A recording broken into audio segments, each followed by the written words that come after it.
Hello, Ender Sword here again, this time with Game 6 of the clan match between exioN and SCA. This time we have exion's ToZu over here in the bottom left-hand corner of the map, and his opponent is going to be SCA's SCA PandaBear. A lot of people do have these redundant names where they've got their old clan tag, of course, in their actual tag itself. I wonder if we're going to get a bit more of a name change to allow some of that to go away. I know a few people that have that as well. Even actually in exioN, there's a couple that they do have that. So we are going to see what happens here. And I don't know. It's really hard to predict at this point. Again, PandaBear I have seen a few matches from in the past, and I can't say that I can really nail him down to any individual style. He does seem to have a lot of different builds kind of in his repertoire, but obviously, once again, we are on Heart of the Swarm, so I really don't know what's going to happen. These guys discussing the grammar of the GG and when to say it, what to say it, and so on. So BM.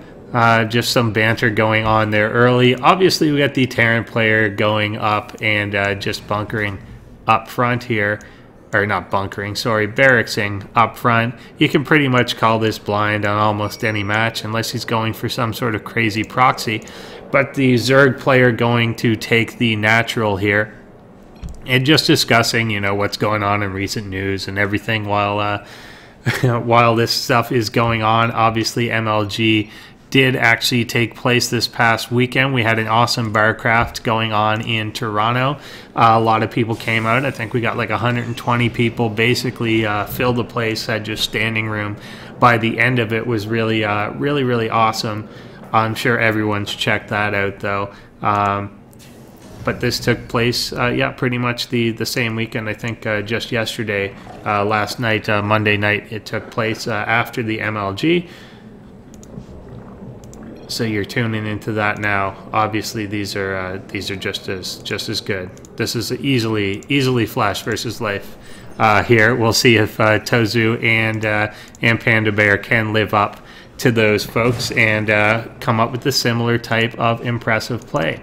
We do have an SCV kind of going out to take a poke around. Some Marines trying to chase this Overlord out of this position. We've got kind of a Cloud Kingdom-like high ridge here where Overlords can kind of go around and scout and get vision on what's low while being still blocked from the actual fire of the Marines down here. Going for two gases simultaneously for our Terran player, so potentially obviously going for something that is going to be a bit of a higher gas build, although both of them kind of being built a little later on. The Overlord is kind of going to come in here and eventually see, although I don't know what his route's going to be, see that those gases are taken, but by the time he gets there, that's not going to be especially unusual or anything like that. I've noticed a lot of a trend in Heart of the Swarm at this point to have fairly minimal early defensive, really to only get one barracks out and just a handful of Marines before going up to a factory. Just now adding on a reactor after getting a handful out. Obviously couldn't do that earlier due to just not having any gas, but getting the reactor and factory at the same time. Our Zerg player, just taking his second gas now, is working on speed, which is almost done, but there's no lings out on the field at the moment, so that's going to be done and not actually affect anything at this point.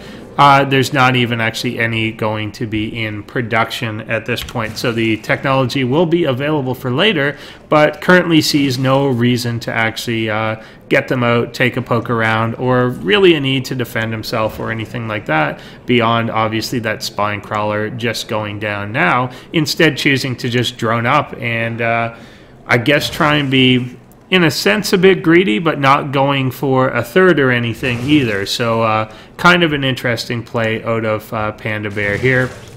We've got the two gases down at the natural, but yeah, just now some drones being transferred to those, but they have been up for a little while. going for a roach warren to, I guess, just skip the lings and go for the roaches. So I'm not sure whether he just figured I'll get the speed just in case I do in fact have to respond to anything, but didn't really want to be using that, or what the idea behind that actually was going to be. But you can see that the Terran player isn't overly going to be doing anything aggressive anyway, but not going up to a starport yet either, content with just that factory and kind of walling off in front of this bunker with an engineering bay. I think there were, yes, there are 2 widow mines somewhere out on the map, and there they are in this little corridor, perhaps with this marine as bait, but little does he know there's not really any units or anything around that would run into this. As they run in here, he's going to see that the widow mine is in place. He's kind of going to know that that is in fact there, and with layer tech up now, he'll be able to get an overseer out and just kind of clear those out in a little while. But it does prevent a really early move out, although they could obviously skirt around the side of it, but on the part of our Zerg player. He's just kind of letting them know, hey, there are mines out here, so be a little cautious about that. You can see the roaches could easily get by here. The range on these is not actually that large. Let's see if the queen does stumble into it, and he does, but it's not enough. And that one is enough to kill him. With 1 queen down, the Hellions decide to get a little brave and say, hey, maybe I can move in. But instead does not, obviously runs headlong into roaches, which deal with those a lot better than the queens even do. And that's probably just going to shut down any concept of Hellion harass at this point. Going for the upgrade on the engineering bay right in front, and working on that 3rd command center at the same time that the 3rd hatchery is going on here. I find there's a lot more tendency for Zerg to spend a lot longer on just 2 bases and instead try and get some things done with the units that they have. I'm not overly sure why that is, why that transition is. I think as a new expansion comes out, people just are a little less aggressive to expand in the first place. They just aren't really sure what the other person can do yet, what their timings are, what they have to defend against, so maybe they're getting a little bit more defensive, or they want to kind of tech to an individual unit. A Muta does get picked off there, kind of revealing the fact that those are in existence, perhaps before he really wanted that to be the case, but a few more are coming out onto the map there now, and getting a lot of upgrades for Zerg flyer attacks, missile attacks, and so on. Still not a significant number of lings or anything out on the map, so no real, that early speed hasn't really been used here, but these mutas are just kind of patrolling around, trying to clear these Hellions off the map, as opposed to actually going in and trying to get any harassment done, which would easily be shut down by these missile turrets. So it just kind of is giving him a sense of map control here, letting him know what's out there, and so on, as he does get a bit of a creep tumor path out towards the Terran player's base. We do have this 3rd hatchery now up and running, also with 2 gases mining here, and a spine crawler going down. So that those Hellions, which are still kind of running around looking for something vulnerable to take a poke at, does come up, runs directly into this spine crawler and queen, sees if they can get some damage done, and yeah, just kind of shut down by pretty much everything they faced here. The roach is obviously not what you want to be seeing. Mutas do come in, 1 of them gets picked off, 2 of them get picked off by the combination turret and widow mine here. So with small numbers, it is really hard to be harassing at all with mutas at this point. It just kind of seems the way that it is right now, that you can't really get in there. It's so easy to kind of get the missile turrets up in time, and you never know where a mine is going to really be. So as you kind of fly them in, there's always the chance that you're going to take a lot of damage on a whole flock of them, and it's just kind of a risk that you're going to have to take. I really like that kind of factor of the widow mine. The way that they get used defensively is really quite interesting. Whether they're actually covering an area or not, it can create the impression that, oh, I can't overcommit to this area or rely on this type of harassment because it may just lose me a lot of the units that I'm trying to harass with. And even when you actually have map control, as the Zerg, I feel, does in this case, it makes you just a little more concerned about where you can move. You're actually uncertain about the type of map control that you have, and that's just a really interesting dynamic, that it can give Terran map control or control of certain regions, or at least fear in certain regions, when they may not actually have anything that's there. We can see the Terran does mass up a bit of a significant force, and the Zerg player is not going to really want to be facing this head on, certainly not with a lot of Mutalisks. And these Roach Hydra army, there's certainly a good number of Hydras in here. It is a little bit squishy. They're going to try and kind of catch this tank out of position here. Certainly not sieged up and not with the rest of the army trailing there. Coming in from a couple different sides, they now know that he is going to try and take a poke at this third base and see if the Terran can get the high ground, get a good position, but he's going to be attacked from two sides here by the Zerg army defending and coming up the ramp in the back. This is not the best position here for our Terran player, and with the Hydras, it's actually going to be a bit hard for him to pick up and get out of here. You can see he tried to do that, but does get picked up even before the afterburners can kick in. So a good defense there by our Zerg player, who is able to kind of isolate that army. This big long ridge really makes going up there quite a bit of a commitment. Once you're there, you're either going back out this tight hallway or you're going back towards the Zerg's natural.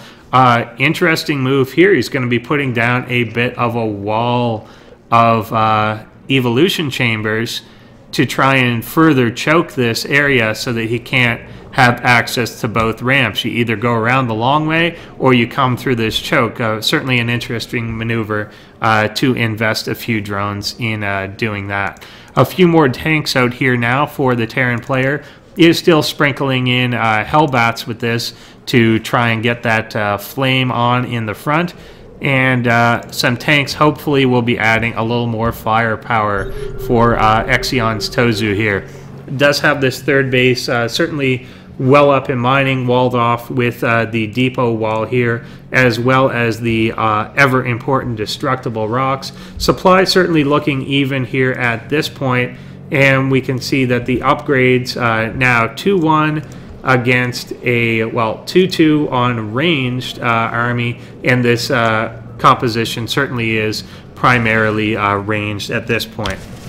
Our Zerg player is looking to add on a few Vipers here, but does engage before they are present, instead coming in a little later. If he could have potentially had them at the initiation of that fight, pull a few tanks out of position at the same time, then maybe he could have got a lot of damage there. I feel that this is certainly enough to take out the Bioforce. See if he does get those. Oh, and the Blinding Cloud going down on all of those tanks. That's going to allow him to close range on these, pick these off, just completely decimate them before they can get out of there, and they are absolutely destroyed. We got the Lone Changeling sitting there betraying what he was pretending to do, and the Terran has to pull back. I don't know if he's got quite enough to really go in here and make a strong push. You've got the Hydras, which are pretty squishy once the roaches in front of them are gone, and yeah, they are going to have to pull back.